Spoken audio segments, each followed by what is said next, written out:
You know, it's funny to say this, but just the truth, right? If Messi had not won the award yesterday, God will still show mercy.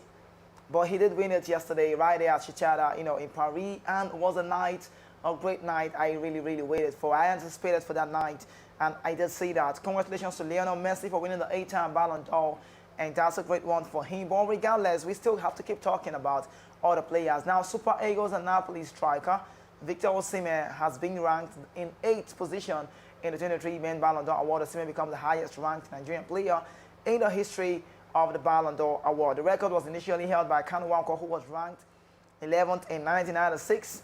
Now, Osimhen was ranked ahead of the likes of Robert Lewandowski, current holder Karim Benzema before yesterday, Harry Kane, Jude Bellingham, and Mohamed Salah in this year's award. So if you want to talk about, Victor Osimhen, I will let you know this one now. The Nigerian man, he's crowned an 8th man, and he's becoming first Nigerian player to get onto this feat. Finidi George happened to be back in 1995, come 21st, and we did see Kanu Nwankwo returning again in 1999, became 23rd. Then Victor Ekpe by 1997, Prince of Monaco also got to that 32nd position. But right now, as it stands, the 24-year-old made history as the first Napoli player to make the top 10 of the Ballon d'Or ranking. His name is Victor Osimhen. This is the best result ever for Napoli player at the award since Ruud Krol, who held the previous record, placed 15 in the 1980.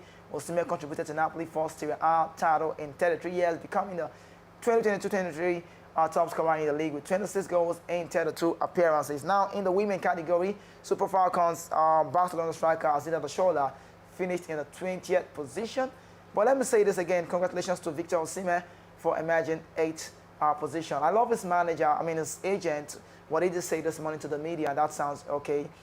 He said to him, his name is Calendar, he said, Victor Osimhen, the future is yours. Just hope for the best and let's see how it goes. And it's more like he's trying to give him all the motivation he needs. But don't forget, he's the highest African player ranked in that position. Coming from 8, the likes of Mo Salah was also nominated, but then Yasin Bono. But it's all about Victor Osimhen on that 8th position. Now, let's go away from that story, and I'll come back to talk about Lionel Messi, but I can't wait to talk about Messi. Now, delegation of Ethiopia's senior women's national team arrived in Abuja on Sunday ahead of Tuesday Paris 24 Olympic second round, second leg qualifying match against the Super Falcons. The 35-person delegation flew into Nnamdi Azikiwe International Airport just after noon on Sunday abroad on Ethiopian flight. And now moving on, also in Nigeria Federal Capital is the squad of the match official led by Christian Ziga from Ghana, who will serve as the match commissioner. There's also referee Edo Kindej from Togo with her compatriot Abra Sitosef Agbidadu and also Konsiwa Hayigan Awoti, who will serve as assistant referee 1 and assistant referee 2 respectively. Yasin Samasa from Mauritania will serve as 4th official, while Daloba Orel from Guinea will be the referee as such. So. And that's for the Olympic game coming up. Now, let's talk about tennis. When I talk about tennis, let me quickly say this. It was cool to see Novak Djokovic right in Paris, to talk with David Beckham, to talk with, Didier Drogba. He really was amazing. Loving the outfit of, the Serbian man who is 36, and I love to talk about him all the time. But I'm not talking about Djokovic now. Let's talk about Andy Murray, who missed the match point and blew a 5-2 lead in this final series to survive his 6th straight defeat to Alex de Minaur in the Paris Masters first round on Monday. The 3-time Grand Slam champion appeared poised to finally clinch a first win over Australian de Minaur after a double break in a deciding set for slump to a 7-6, 7-5, 4-6, 7-5 loss. Andy Murray has still not won a match at the Bercy Arena since lifting the title in 2016 and rode to finishing as the year-end world #1. The Brazilian saw 3 sets point come and go before losing the first set in a tie break, but bounced back to level the match and then take control. But he twice failed to serve out of the match, missing a match point in the 10th game. Alex de Minaur instead secured victory to set up a second round tie with either Serbian Lucky Loza Dozan or French wildcard Benjamin Bonzi. And Murray, and the Murray let slip 2 games point in a 12th final game before being broken the game, smashing his racket in frustration when his exit was confirmed after 3 hours on court. It was Alex de Minaur's 4th win over Andy Murray this year. So let's say he's better. Because if I win you over time and I win you over and over again, like the 4th time, then you would say, yes, this one is very different from this one. So I can actually get the rate, de Minaur. But no disrespect to Murray, all of these guys are great name, in what they do. Now let's talk about what's going on at Allianz Arena. Bayern Munich Midfielder Joshua Kimmich has been banned for 2 Bundesliga matches following the 4th-minute red card in an 8-0 win over Darmstadt 98 on Saturday, the German football station DFB said on Monday. The ban means Kimmich will miss Bayern Munich game against Borussia Dortmund on Saturday, and then a home game with promoted Heidenheim next week. German international Kimmich was shown a red card when he failed to control the pass from his own goalkeeper Manuel Neuer and then pulled back, marring Mannheim at the edge of the box. Darmstadt then had 2 players dismissed before the host scored 8 times after the break. Champion Bayern Munich are in the second place on 23 points, 2 behind leaders Bayern Leverkusen. Dortmund are 4th on 21. Now, before I get on to this one, talk about Rubiales. German Bundesliga Saturday, Sunday for the weekend did see some compromising stuff, or maybe controversial stuff, better word. Controversial things happened. Yeah, that's what I would say. Now, we did see that it's the first time in the history of German Bundesliga that we saw a first half 3 red cards. Joshua Kimmich and then the Darmstadt players, 2 of them got a red card. The funny thing about the game, the first half of the game was 0-0, like what you call 0-0. But later on, as a 71 minutes, how did it happen? And that was the magic of the game. 8 goals conceded by Darmstadt, converted by the likes of Harry Kane with a hat-trick, Jamal Musiala with a brace. Who else this call? Muller got 1, Thomas Muller got 1, and also Jamal Musiala, Robert Lewandowski. Lewandowski was not involved for Barcelona. So that was great to see. Leroy Sané got a brace, Jamal Musiala got a brace. Lewandowski is no more in Bayern Munich, so don't get me wrong. He plays for Barcelona right now. So Harry Kane, the man who got to replace him, got a hat-trick, and that was 8. So I could say Thomas Tuchel is doing well, but Bayern Leverkusen are the club to talk about with the likes of Victor Boniface and then Xabi Alonso, the manager. But let's take it away to the Spanish football, where former president of the Royal Spanish Football Federation, RFEF, Luis Rubiales, has been suspended from all football-related activities until 2026. He was suspended following his urgently manly conduct at the 2023 FIFA Women's World Cup in Australia and New Zealand. Rubiales later apologized and attributed the protest to false feminist, and he refused to step down from his role. However, FIFA suspended him temporarily many weeks later after pressure from several quarters. FIFA have now finally suspended him for a period of 3 years, and he has 10 days to appeal the football ruling body decision. He could face even up to 5 more years of suspension depending on the verdict and the ruling of the court. Rubiales was formerly a professional footballer. He played as a defender for Mallorca B, later Xerez, Levante, and then Ayante, amongst others. And that's just what it is. Jenny Hermoso, I don't know how she would take this one, but what Rubiales did was wrong. Whichever way you want to say it, bad is bad. Whether it happened consensually or outside, or whichever way, that was at the podium. So it's uncalled for. I think that's an eyesore for me if I'm saying about that. But Rubiales at the time of the day, we know what he's done over time for the Spanish football. But regardless, there's no way to paint it. It's not a brown thing that you call a white. So what he's been suspended by FIFA. But if he does not appeal in 10 days' time and he comes guilty, even when he does appeal, so maybe we might see Rubiales out of the game for 5 years. For now, it's 3 years, and that still stands. Now, let's talk about French football clubs. On Monday came under intense pressure to bring their supporters under control after Lyon coach Fabio Grosso suffered a cut to his face when the team boss was pelted by stones near Marseille Stadium. Sunday League One matches between Marseille and Lyon was postponed after the attack on the boss on its way to the velodrome. Grosso's face was left blooded, and his assistant Rafael Longo was also injured. A club source said Grosso had also been experiencing these spells. TV pictures showed Grosso with a bandage on his head as he emerged from the stadium medical room. A photo circulating on X, formerly known as Twitter, appeared to show Grosso lying on a stretcher with a cut above his left eye. The match was postponed at Lyon request, despite even though the stadium was already half full. So we don't want to see violence in the game. There's no way you bring this one to the game. Grosso, a World Cup winner, I remember him very well. The penalty well converted. The manager of the Lyon side. There's no way the game could have continued. I understand everybody, the intent was so high, and it was an intensifying atmosphere. There's no way the game would have continued. Seeing Grosso in that state of mind, I don't really think the players would be able to play without the manager. He wasn't suspended. He can't be on the dugout away. It was just about Grosso being attacked by just that story. It's about want to say that the Leon side got attacked in the box. You can see that on your screen. And he was just the man.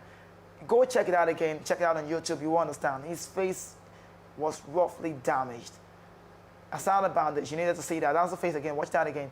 Badly hurt. And, you know, Grosso wasn't really expecting what he did see on that day. But I understand every measure needs to be taken and every hold needs to be done on that because the game cannot continue. Now let's go away from Grosso's story because it looks very lengthy. When I want to go into detail about that, you would understand that the people who did that should be traced, whichever way. But would they be caught? Time will tell on that. Now, former Leicester City and Chelsea midfielder Daniel Drinkwater announced his retirement on Monday after admitting he has been in limbo too long. Drinkwater was a regular in the Leicester side, and after that very game, you would understand that Drinkwater is a man that makes sure the Leicester City midfield looks very okay. But right now, he has announced retirement on Monday and admitted he can't play anymore. Drinkwater was regular in the Leicester City side that stunningly won the Premier League back in 2016, but he moved to Chelsea a year later. He failed to establish himself at Stamford Bridge and was sent for unsuccessful loan spell at Burnley and Aston Villa as his fourth pitch problem mounted. 33-year-old played had killed his drink driving after crashing his car back in 2019. Suffered an ankle injury in an incident outside a nightclub later that year and head-booted Villa teammate Jota in training ground incident back in 2020. And that was a bad one for Drinkwater. I think Drinkwater's last appearance came on loan at Reading back in 2012, 2021-22 season, and he had been without the club since his Chelsea contract expired at the end of that season. Capped 3 times by England, Drinkwater was a graduate of Manchester United Youth Academy, but did not make a senior appearance for the Old Trafford side, the club side, before joining Leicester City back in 2012. Now, I always say this, if it was a radio show, I like to say nobody can hurt me. Not even Jude can Bellingham me. It's more like Lamba Nigeria would call that. I love to talk about this man, Jude Bellingham, at the time. He is 20, winning the trophy, the Copa Trophy, as at 19. Yesterday was a great time in Paris to see the Real Madrid and England star Jude Bellingham winning the Copa Trophy for the best player of last season, aged under 21, at the Ballon d'Or ceremony in Paris on Monday. As at time, he was 19. He is currently 20. The 20-year-old has enjoyed a sensational start in his Real Madrid career, of brazen Saturdays to win a Clasico win over Barcelona, taking him to 13 goals in his first 13 games for the Spanish Giants. So let me say Jude Bellingham has got 13-13-1. No, 13-13-3 if you know what I mean.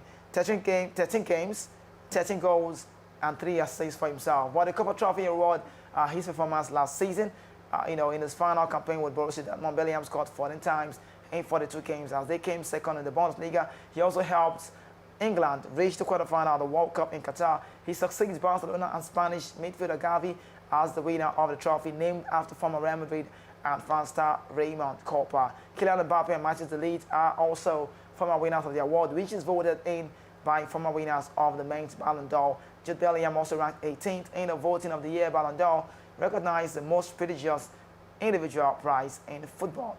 And that's Jude Bellingham.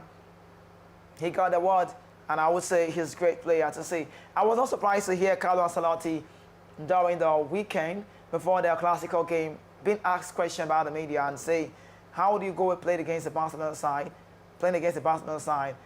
away from home? What are your expectations? And Carlo comfortably stood nice stand, and said, when I have a Jude Bellingham in my team, I could just add the other 10 players and then make a team, 11 players and make a team. But what is most important is that I've got Jude Bellingham on my side.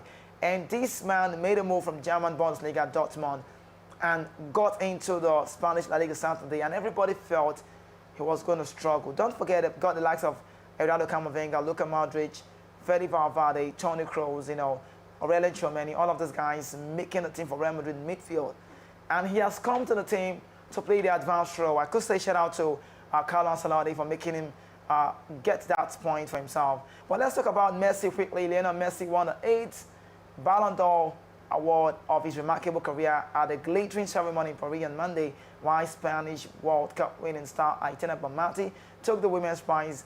For Messi, the trophy awards above all else his inspirational performances at last year's World Cup in Qatar, when he dragged Argentina to victory, scoring 7 goals and being named in the tournament best player. It was the crowning moment for his astonishing career, and it allowed him to see off stiff competition, in particular from Erling Haaland and Kylian Mbappe to take the award on the stage of the Châtelet Theatre in Paris. It was the return of the French capital after his departure from Paris Saint-Germain in June and his subsequent move to Inter Miami in Major League Soccer football. Now Messi dictated and also dedicated the trophy to late Argentina legend Diego Armando Maradona, who would have been celebrated or who would have celebrated his 63rd birthday on Monday. But Messi also stared at Barcelona won the Champions League last season and also was recently named as the UEFA Women's Player of the Year. She was one of the 4 members of the triumphant Spanish team to feature among the 30 nominees, with Alba Redondo, Samuel Parriello, and fullback Olga Carmona, who netted the winner in the final. All shortlisted last year Ballon d'Or winner Alessia Portela is also part of the Spanish side. She was not nominated this time around after missing almost all of last season with a knee injury. Now, Bon Mate is about Barcelona connection. Let me quickly say this. I love what I saw yesterday. Nigerians to the world, or Nigeria to the world, anytime, any day. Proud to be a Nigerian. I think we're really keeping it cool, representing Africa to the fullest. Reasons are, it wasn't long we talked about the World Cup. Davido was there, the higher song. He performed live. And aside Davido, it wasn't long we talked about the Champions League final. Come Burna Boy performing. And yesterday, the Calm Down crew now, Rema, young Rema, was present right there in Paris and he performed live. And that's great to see. But let's talk about Messi. Having won this award, I did see that before I came here. Messi said, this award is cool for me to win it, but I see a Kylian Mbappe and a Neymar. Kylian Mbappe and Erling Haaland getting to win this award anytime soon. So it's about that. But let me quickly let you know, David Beckham joined MLS as a superstar, retired, became a co-owner in the league, brought Lionel Messi to play in the MLS. And he was the one who gave him that very award. Now, Lionel Messi has been in some big names to win the Ballon d'Or, the likes of, Virgil van Dijk, Robert Lewandowski, all of those guys. Now, yesterday was Messi, Haaland, and then, talk about Kylian Mbappe. Even though we didn't really see so much smiles on the face of Kylian Mbappe yesterday, but he's a potential player. And for me, I would say he's got what it takes to get to win that. But away from Messi, or before I wrap up the Messi talk, let me let you know, in honor of this Ballon d'Or 8-time award, Adidas gave Lionel Messi, 8 rings, each one for each Ballon d'Or award. Let's take it back to 2009, where the El Beso award was given. So Adidas gave him this one, El Beso, for the celebration casing the loot in the Champions League final against Manchester United. Talk about 2010. Aponto El Eso, that was the award in homage to his mystical celebration dedicated to his grandmother, Celia. And in 2011, GOAT, the GOAT, they call him greatest of all time, Adidas gave him for being the figure of the best team in the history on Pep's Barcelona. Away from 2011, 2012, 91 for the number of goals in a calendar year being, historical record. And now 2012, Messi again, 91. The 2011 was for about the goals being a figure, and also for the 2012 was 19 goals he got in the calendar year. 2015, he got on this one for winning the last Champions League, winning 4 in total, and 2019 for obtaining the last golden boot, 6 in total, being a top winner. Now for 2021, Messi, South American champion for winning the Copa America, being the most valuable and top scorer. And then 2023, yesterday, not long, 3 stars honoring Argentina world champion. No argument. Why did he win it? I can explain it. I'm a Messi fan, yeah. I'm a Messi fan, I'm a Ronaldo fan, I'm just a fan of good football. But let me say this, why did he win it? Don't get it wrong. If Haaland had won it, if Haaland had won only did win, not in the World Cup, yeah, then we should give it to Haaland. But Messi emerged World Cup champion during the 2022-23 season. So it was a World Cup year, so there was no reason for Lionel Messi to be denied. But will he get on this trophy again? I think time will tell. But for me, no.